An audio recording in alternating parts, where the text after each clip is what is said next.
हम के बोलेंगे सभी। पहले नंबर का नंदी का जहाँ चरण उठा है उसके पास, दूसरे नंबर का जहाँ जलाधारी पानी बहकर जाता है उसके ठीक विपरीत की ओर जलाधारी की ओर, और तीसरा स्थान शिव के द्वार।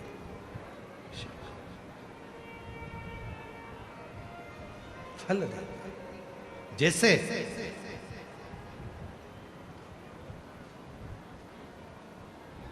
एक नारी के गर्भ में अगर कोई गांठ पड़ जाती है, चेस्ट में गांठ आ जाती है, कोई पुरुष कोई नारी को अगर शरीर में कहीं पर भी गठान हो जाती है, कहीं पर भी गांठ पड़ गई, डॉक्टर को दिखाने जा रहे हो और मन में भ्रम उत्पन्न हो रहा है कोई बीमारी ना लग गई हो, शरीर में कहीं पर भी गांठ हो जाए, कहीं पर आप प्रयास करो। शिव मंदिर के जब पूर्णिमा का दिन हो, प्रदोष का दिन हो, सोमवार की अष्टमी का दिन हो, सोमवार का दिन हो, चंद्रमा की रोशनी जब शिखर पर पड़ रही है और उस शिखर की छाया जहां पड़ रही है उसी जगह पर बैठकर एक बेलपत्र शिव पर चढ़ी हुई चबा चबा कर रात्रि के समय उसको खाना प्रारंभ कर दो। 3 या 4 प्रदोष, 3 या 4 सोमवार, 3 या 4 पूर्णिमा आप करोगे, शरीर की गांठ धीरे धीरे गलना प्रारंभ हो जाएगी और शरीर में गांठ नहीं होगी, वो रोशनी।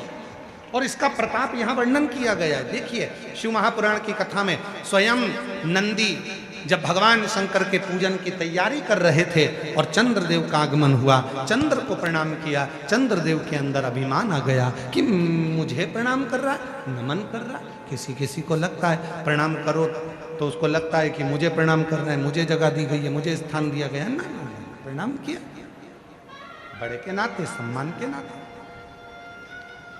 चंद्रदेव ने पूजा की थाली को देखा और देखकर पूजा की थाली को चंद्रदेव ध्यान नहीं दिए और चंद्रदेव नंदी को कुछ अपशब्द कहने लगे। अपशब्द कहते हैं तो नंदी का दिल रोता है भीतर से। शिव भक्त का हृदय यदि रोता है तो उसका दंड व्यक्ति को भोगना ही पड़ता है।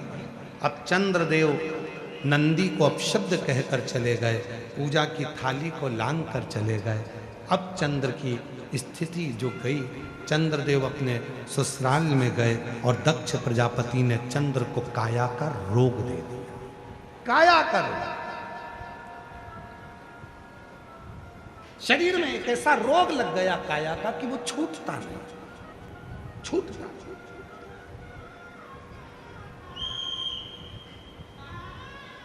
कई बार बच्चे जन्म लेते हैं, बुद्धि का विकास नहीं हो पाता, शरीर का विकास नहीं हो पाता, हाथ पैर से कमजोर रहते हैं, पलंग पर सोए रहते हैं, बॉडी काम नहीं करती है, बच्चे चल नहीं पाते हैं, दौड़ नहीं पाते हैं, बैठ नहीं पाते हैं, भोजन नहीं कर पाते हैं, सुन नहीं पाते, बुद्धि का प्रयोग नहीं कर पाते।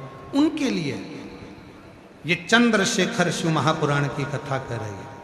डॉक्टर का इलाज करवाओ, डॉक्टर शिव का रूप है, वो जैसा बताएं वैसा भी करो, पर साथ में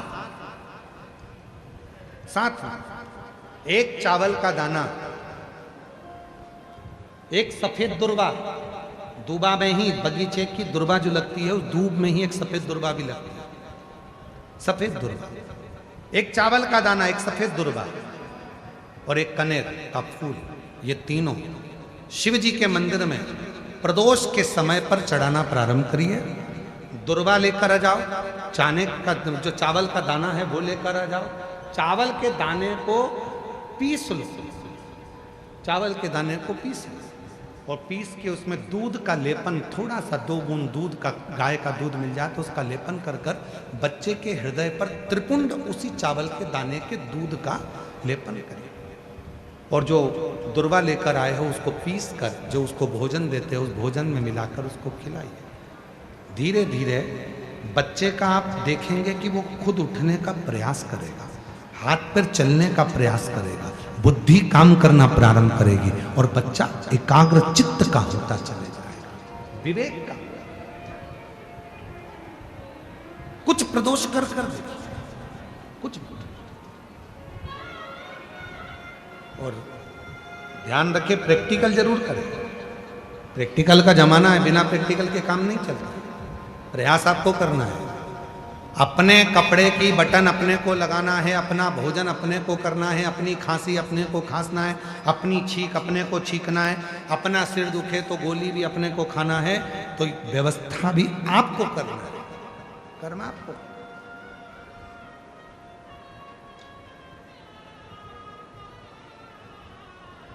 शिव भक्त का तो केवल उतना काम है कि आपके सम्मुख में आकर शिव की चर्चा का स्मरण